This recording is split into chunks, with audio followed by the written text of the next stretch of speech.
Hello. In this short video, I will be helping you understand the purpose behind performing user acceptance tests and the main mechanics we use to perform them, and the main things you should prepare for. So imagine that in the project you're running, you've already completed the analysis and design phase. You have a gap fit document describing all your requirements. All the development and testing has been done. And depending on whether you're running more of an agile or waterfall, you might have done more or less training and unit testing, as they might be called in some scenarios. Unit testing usually refers to testing individually each customization that has been done to the system. In most ERP implementations, then during the deployment phase, after some advanced training of the key users, after which they should then now be capable of working with the system by themselves, usually comes the time to perform what would be called the user acceptance testing. So the user acceptance tests are something that sounds both extremely straightforward and logical and easy to understand, and also can be quite confusing. Hence the video we have today. So there's two main purposes of why those tests are being performed. The first and more obvious one is to validate that the new system covers all necessary processes. What we mean by that is that what hopefully both the implementer as us and you as the users and the owners of the new system have performed unit testing, checking that each individual functionality and customization and modification we've done to the system works as expected. And since that's an optional step, that doesn't necessarily happen before the user acceptance test. But if you are doing that, then that means you're already one step ahead in guaranteeing that what you're receiving is the product you actually need and want to have. There is an inherent problem with unit testing, however, and that's the fact that when testing each functionality in isolation, especially custom functionalities, it is perfectly possible for them to individually work as expected, and still the whole system can fail. And that's where the end-to-end processes testing comes into play. And that's because you can have a functionality work by itself, but then the output it provides might not be sufficient for the input you require for the next process to start.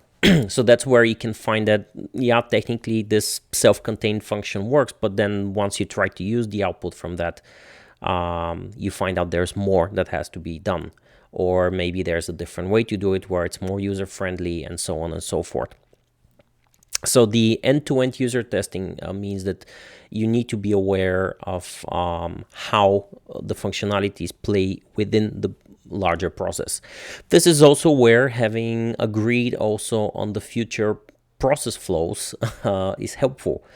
So then that means the unit testing could have been done with more of an understanding of the context of where each functionality should be used. Since, however, that's not always possible, whether because of budgetary constraints or just the key users were busy and there was not enough time, or whatever the reason, there is always, or there should always be, a dedicated user acceptance testing phase in the project. So that's the first reason of doing the UAT. That's to validate that everything works together as well and the whole system behaves as it should. And you can think of this as a type of test go live, where you don't have all the high stakes of, oh, it doesn't work, then it blocks the business, right? Because you still have your old system working. At the same time, you are supposed to be doing everything you expect to be doing in life. So we fix all the problems, and then during the go live, it should be nice and easy, and ideally, no developers necessary to fix any bugs. There is, however, a second goal of the UAT which is often overlooked, and that's the validation of the user's ability to use the new system. And it might sound a strange one, but trust me, we've seen it way too many times. It is perfectly possible to have a flawless system that has no inherent technical errors in it, and still that could not be the right system for the organization, simply because the users cannot use it. And there could be many reasons for that, but usually a good one is they just didn't invest time in learning how to work with this. So this is where the stakeholders, the owners of the new system, the ones that actually supply the budget, can verify that, okay, we've spent all of these, usually many months, preparing, customizing, you've invested a lot of money and effort in preparing the system to work for your organization. And it would be honestly ridiculous if the main reason the system doesn't work is because your employees who are supposed to learn how to work with the system for various reasons. We're not saying it has to be a lack of desire. Sometimes it's very practical reasons, just the daily burdens of performing their daily job were too much and you were just not able to find time for them to train. That can still technically fail a project like that. So this is a perfect place to find out if additional training is necessary, if additional testing and maybe additional redistributing of responsibilities could be something to look into. Something else which is inherent in this ability to use the new system is often something we find with implementations is once the new system comes into play, because what is one of the things nearly, I would say pretty much every organization does when implementing a new complex software. Typically, I'm specifically talking about an ERP system, but let's say ERP class system, because it could just be a simple CRM or maybe even just a BI implementation that still poses a change in how things are done. So what pretty much every organization does is some level of process reorganization. And there should have been some kind of a change management routine, which is not always easy to implement. To be fair, most of the time it's very hard. And what very often we find out happens is people just don't know, okay, now who is supposed to do that new thing we're doing or that different thing? Because in the legacy system, we knew exactly who does what, mostly because it was maybe a bit too manual or we just had many years of practice. Now there's a new system, which is granted better, but it's also different because let's be honest, if you're doing a successful project, that typically means you're not copy pasting what you used to do in the old system, right? Otherwise, why invest in this? So there are going to be new things, new responsibilities. It may be something that I used to do and now somebody else has a responsibility. Or maybe there's a whole new step that nobody used to do before. And now, due to optimizations in other areas, we have a new data gathering point, which just didn't exist before. So who is doing it? And after I do my job, who do I hand over to? Who is the next person in the process? Or if I have a problem of data input, so something I was supposed to receive is not there or is a missing setup, so who is the person to call? So all of these questions which have to do with a proper understanding of who does what at which point and how a process is related, all of this, if UAT is performed correctly, will come out and it's a good chance to resolve these. Granted, all of these should have been fixed during the design, but we all know that's not always possible, whether it's because we are in a hurry or whatever it is. So those are the two main goals for performing a proper UAT, which is also why you should dedicate a proper amount of time. A proper UAT for, let's say, an average trade organization where you're pretty much dealing with just procurement, let's say purchases, some requisition management, maybe some inventory and some sales, and let's say at least a modicum of finance to cover all of that. I would typically recommend it a minimum of 2 to 3 weeks user acceptance testing. If you have manufacturing, a minimum will be 3 to 4 weeks. And that's mostly that amount of time is assuming the people who are supposed to be testing the system and validating that it works are usually middle to high level managers. You can't really expect them to dedicate a full day, multiple days, one after the other for a full week. Otherwise, sure, you can trade and test a trade company in 1 week. But is it really realistic, especially considering there will be questions that require discussions? Maybe there's bugs that have to be fixed, so there's back and forth. So it's not just as straightforward as starting the process, ending the process, done. So that's why, assuming you want to have a regular, let's say, relatively regular work process, you may want to have a little bit less hours per day, but then you need to plan more days. And you also presumably want to test every possible scenario. So depending on the size of the organization, of course, this time can vastly vary. But always do plan on that. It's a fallacy that exists in many organizations we've encountered, which assume that, okay, we hired an implementer, they're the experts, so they're going to make sure the system works. Yes, that's true, but at the same time, no organization can implement a new ERP system for you. You can have somebody that can assist you in implementing the system, but your organization needs to specify what the system should be doing exactly, because let's be honest, you're the experts in your business.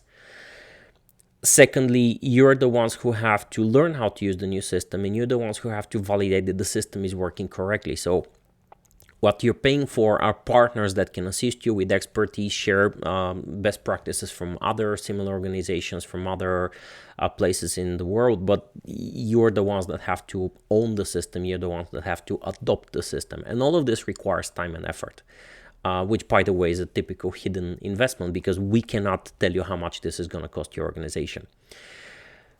So those being the goals, and this being, hopefully now you understand the importance of a proper UAT, how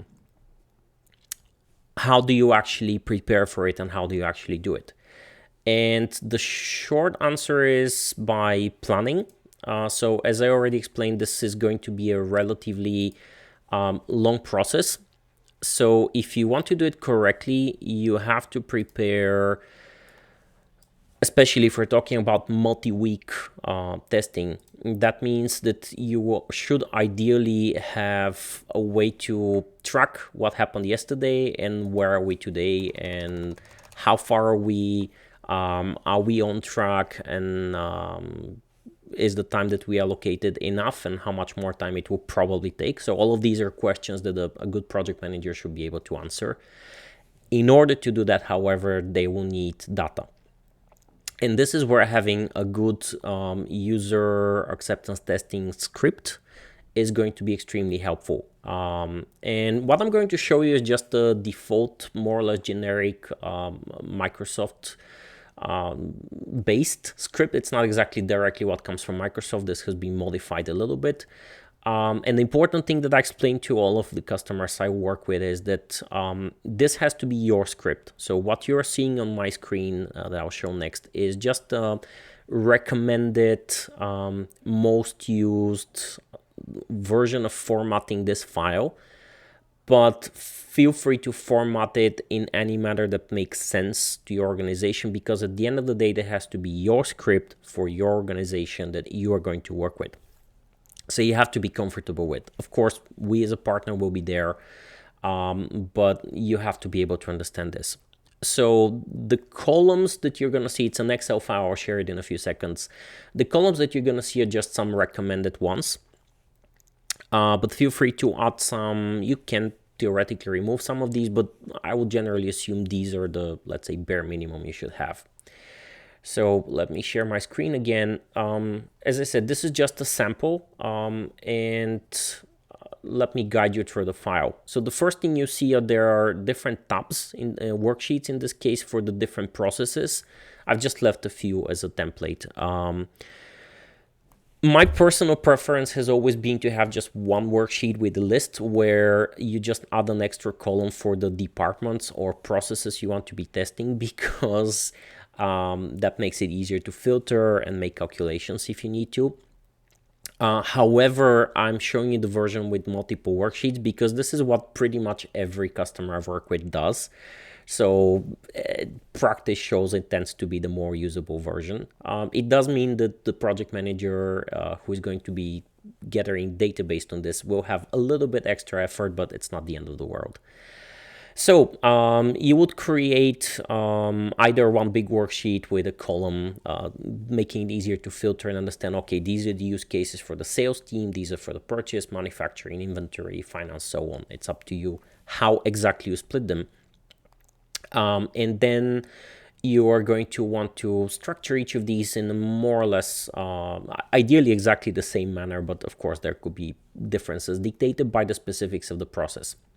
So what do you have here? Well, obviously you need to have some kind of unique identifier for each use case. And the reason for that is because it might become important later to refer to the specific use case, and it might be best to just have a unique number. There have been organizations who actually expect each individual use case to have a separate Word file where this is described and then it's actually signed by the users that performed the test and validated it. And if you think that's overkill, it is for most organizations, but if you're ISO certified, this could actually be, each of these use cases could potentially be an ISO procedure. Or if it's not each individual, then maybe a combination of them could be basically the basis for ISO procedure. So that's where this comes from. So use your discretion how to number them. Again, that's supposed to be done for you. The area is an optional column, but I highly recommend it. This is where you can define sub-processes within a given department or larger process. So I've given you an example here where you have the area is pre-sales, and you will typically have more than one scenario. So I should have probably started by saying that one line here is one scenario, one test case that has to be performed. And you will typically have more than one within the same area. So for example, I've just called them pre-sales, but another example I usually give is just think about the process of creating a new customer, since we're talking about sales here. Right.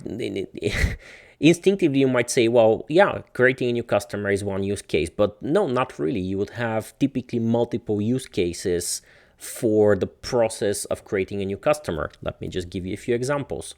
So you would have scenario one will be you just create a new local customer that's from the city you work with or the country you work with, right? So typical, usual local VAT setups. But if you're a company that has foreign customers, whether you're exporting or you have visitors that just want an invoice, then you have scenario two. You have a foreign customer, and then actually you have subdivisions. You can have foreign customer that comes from within the European Union, for example, if you're an EU country, and then you can have a foreign customer that's from outside the EU. So for tax reporting and multiple other reasons, those can be two different scenarios. So now we are up to 3 different scenarios for the simple process of creating a customer. But then if you're a large organization where you have maybe consolidation and intercompany transactions, you might want to distinguish between creating a new customer who is part of the holding structure or not part of the holding structure, and then this could also be subject to those 3.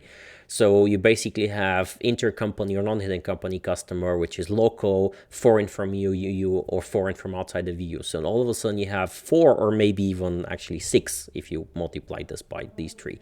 So you easily see how you have many different cases, and those are the ones you have to be describing.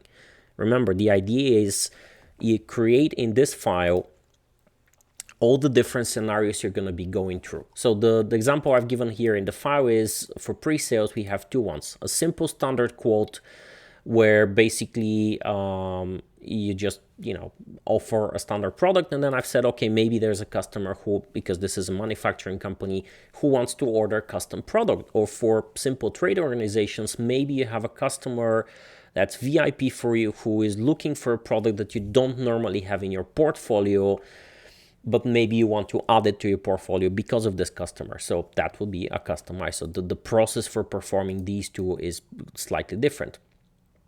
So same area, different processes. Now, then you have the scenario or script name. I recommend these be unique so it's easier to identify them, because typically when discussing how the tests have been going, you want to be able to have some way to identify what script failed or what happened, and you don't want to be describing all the details, so having a short name is actually easy. And you can be a little bit more detailed here, but usually try to keep it to a relatively short sentence.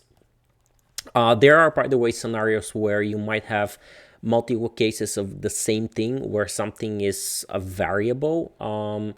Customers have sometimes actually used the same description, so you can just call this sales quote, so you can have two different versions, but then this kind of becomes like an area. So I would say if you, instead of having the same name, create this as an area and then have the unique description so you know exactly what you're talking about. Then of course you might say, okay, why do I need to describe the purpose? Well, guess what? Ideally, these user acceptance tests or scripts should be prepared all the way back during, or ideally even before, the analysis. So by the time you get to the point where you can test them, I've actually seen people who don't remember, okay, why do we have this one? Especially if it's a larger organization, if it's a longer implementation process, more than 6 months, maybe even the person who wrote this is no longer with the company. It could be maternity leave, there could be sick leave, or they could have just left the organization. And then the new guys maybe just don't remember why this is here.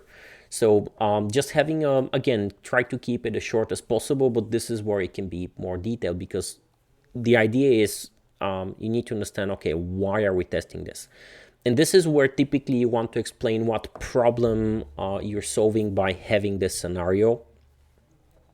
Like what is the thing which, if you don't do, will basically be something missed by the organization.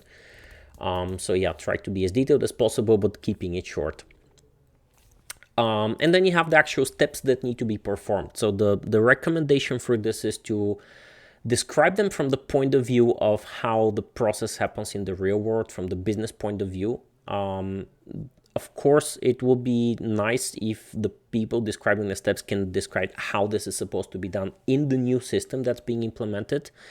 But the reality is that, again, referring back to what I said earlier, ideally you want to have these use cases before or during the analysis and design phase, so they can be taken care of during the development, right? If we don't have these and we do development and then we find out, there's obviously going to be a bunch of surprises. So if you do that, that's probably before you actually, you as a user, before you actually know how the new system is going to work in detail. So you cannot realistically be expected to describe the new system. So try and stick to the real world process. What are you supposed to be following? What are the processes? So you can just describe things like, in this case, check if customer exists, and it doesn't matter how exactly you're doing it in the new system, but you have to do it. Create a new sales quote for selected customer. The exact steps on creating the quote can be described separately, but it has to happen. Select requested items. So try to make it as generic as possible, but specific to the process, but in a way so that you can actually then follow these steps in the new system without facing trouble. And this is where in the expected result, you're going to describe, okay, what do I expect to happen once this is done, if the process works accurately. So this is a column where in some cases you may want to have actually a link to another worksheet where you have a more detailed description of the expected result, because let's be honest, a use case here could require a document to be generated, and you can't really put a document in here. I mean, you can if you insert an object as a file. So some customers have actually done that. But it could also be, then this becomes a very heavy file. So you can just put a link to a shared folder, or it could be a link to another worksheet where you have a screenshot of the file. It's really up to you how you format it. But the idea is to know, okay, what am I supposed to do? Why am I doing it? How am I doing it? And what's supposed to happen if I do it correctly? That's basically the idea behind these columns. And again, this is usually a reference. Whatever is in this column ideally should have been in your gut fit as well. The extra work group verification is an optional step that a customer many years ago added, but I've liked and I kept in pretty much all of my templates. The reason this is here is you could have a process where, I think I have a scenario in the purchases. No, I don't think I have it here. Okay, anyway, I'll just explain the example. So think of a process where, for example, here, I'm supposed to prepare a quote in the second scenario, which is a quote for a custom product, right? We have to customize one. So if it's a manufacturing organization, that means that in order to prepare this quote, I'll probably need to involve the engineering or R&D department to help me design the product that I'm proposing to the customer. That would involve also potentially a master data management team if it's something separate. Or if it's a trade company, I would at least need to involve even though that's technically the sales process, I will need to bring in the purchasing department here because I need to source a product. So we need to figure out a supplier, pricing and so on before I can create the quote. And that's just stemming from how the real world process would work. So here you can refer which are the other work groups, which are the other departments which you want to involve in this process. And you can also optionally add an extra column where you can link this to maybe they have use case scenarios in their relevant worksheet or group, which are linked to this one. So you can then find the links in the process. So yeah, this is something that I find can be quite helpful. Then you have the data input column, where especially for scenarios where, like in these cases here, you can just say, okay, this is the file that we received from the customer. This is where you can actually describe the specific master data you want to use for these cases. So here I would say, okay, test this with customer. If it's and again, remember, you might have variations of this for an existing or if it's a new customer and so on. But let's say this is for an existing one. So you can say, okay, then to test this, let's use a specific customer. So when the tester comes and has to perform this, again, remember, this is created many months before it's actually being used, usually. So instead of having a person who might not have written the original scenario sit down and think, okay, so how am I supposed to test this one? You can actually make it very easy because you say, okay, why am I testing this? What am I testing in the previous column? How am I testing it? What is supposed to happen in the end? Am I supposed to involve somebody else to help me with this test? And here you can specifically tell them, and this is the master data you can use. So you can specifically say, okay, use this customer, use this item, or if it's a new one, use this type of new item or whatever. You can even maybe again have a link to a shared folder or again refer to another worksheet where you put a screenshot or whatever of the document that you will typically be receiving from a customer. So you can actually give a sample request, an email or whatever, so they can try and recreate that specific request in this specific scenario. For use cases which relate to integrations, this is a good place where you might again put a link, again worksheet, file, doesn't matter, to an actual request. So maybe there's an API that is being used, so you may want to have a link to the place where you have to initiate the API or describe it, so you can get as technical as you want to. The main goal of this column is to assist the person who is supposed to perform this test to remove the extra time they will need to sit down and think, okay, how am I supposed to do this? Like with what? The answer is here. Okay, use this customer, this item, this specific input, whatever it is. So these are actually the columns which are typically filled in when preparing for the user acceptance testing. And again, ideally you want to do all of this in an ideal world before the project starts, because then during the whole analysis, this can be provided to the implementing partner. They could have gone through these, and then this is the basis for the gap fit. And if you've done a really good job describing all of these, then okay, there'll be that many less surprises in the testing phase. The next column, so where you document the results of the user acceptance testing. So this is where you can have the actual result, and there's several ways you can interpret this, but my favorite one is think of it this way. Usually there are stakeholders who are overseeing the implementation project, who requested implementation project, and who very often are not a very active part of the implementation project. Think owners of the company or top management and so on. They should be involved, but very often they're in a position where they can't do the daily testing and so on and so forth. But they're very interested in these tests being actually performed accurately. So this column can become a very good quality control step, where you can request the person who is performing these steps to prove that they actually perform them. And instead of just saying that the status is pass or fail, or let's say ideally pass, you can actually expect them to put here a screenshot or a link to a screenshot or a link to a saved file, which is the output, proving that they did the test and this is the result that appeared.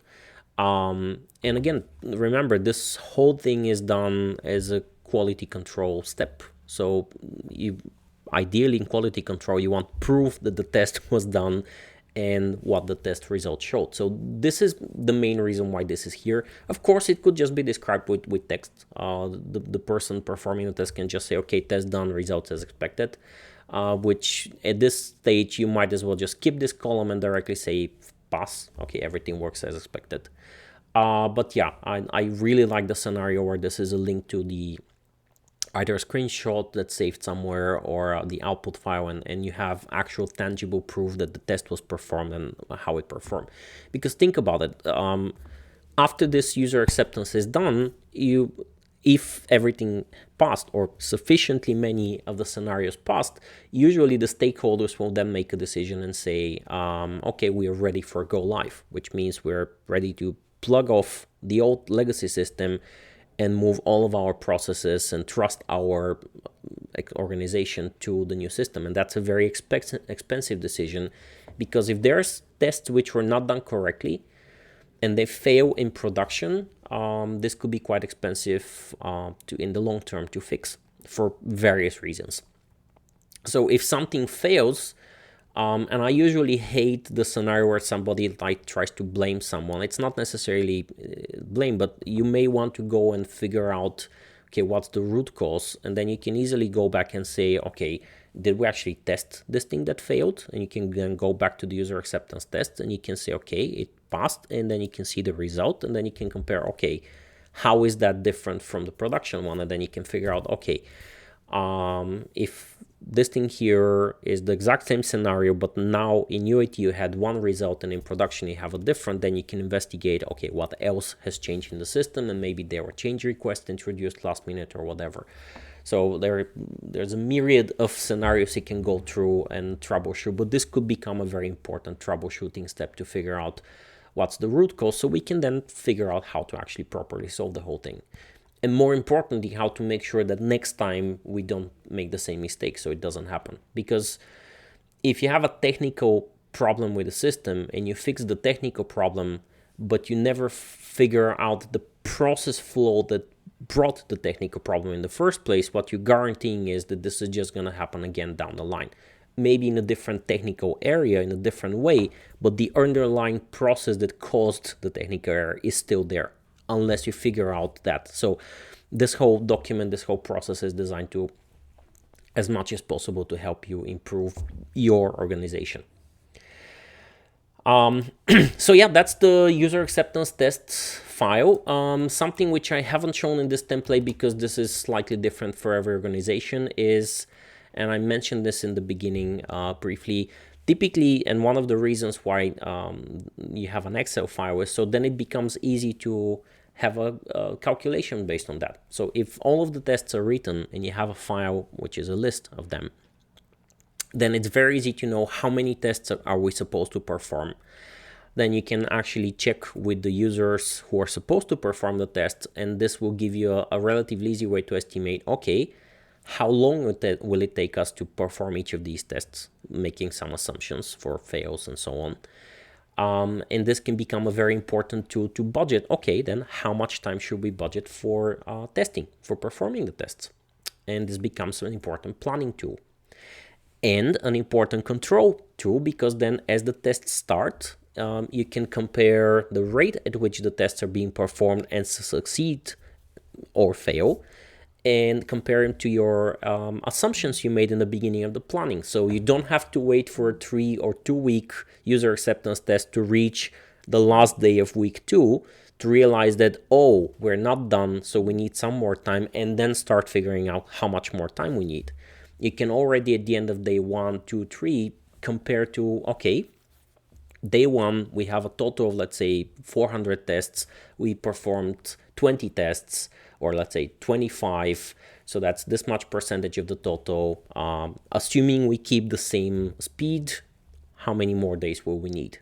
So those are important tools. And then as time goes, you can compare, the rate of pass-fail tests. So you can also measure our work, the quality, how many bugs did you find, or in how many cases did you find that the use cases are different from the design that was part of the gap fit, so the change request rate and so on and so forth. So lots of important metrics.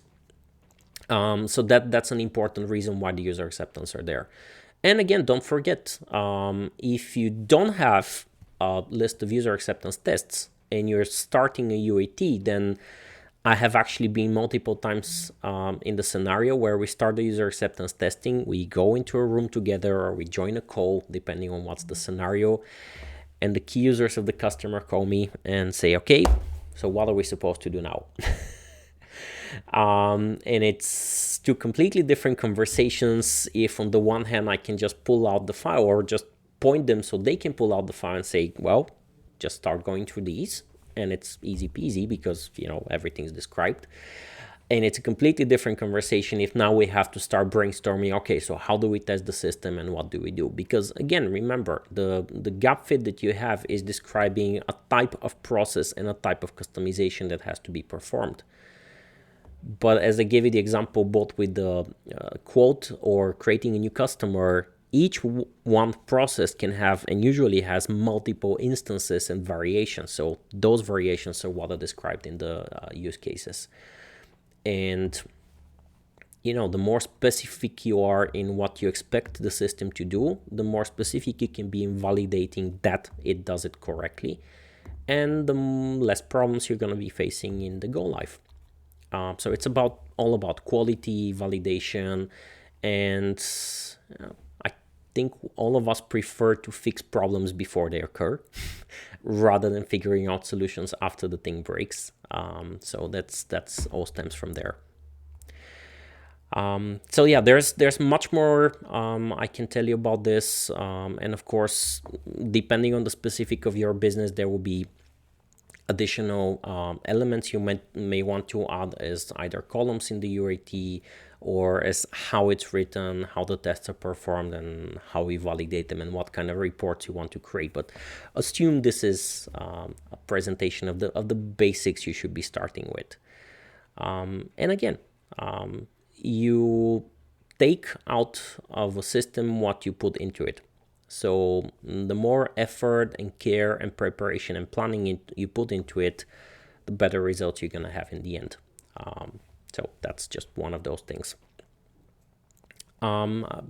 We are available as an organization to answer any additional questions you might have, but hopefully after watching this relatively short presentation, now you're in a better situation to understand what is a UAT, what are the main goals, and what are use cases and how to prepare them.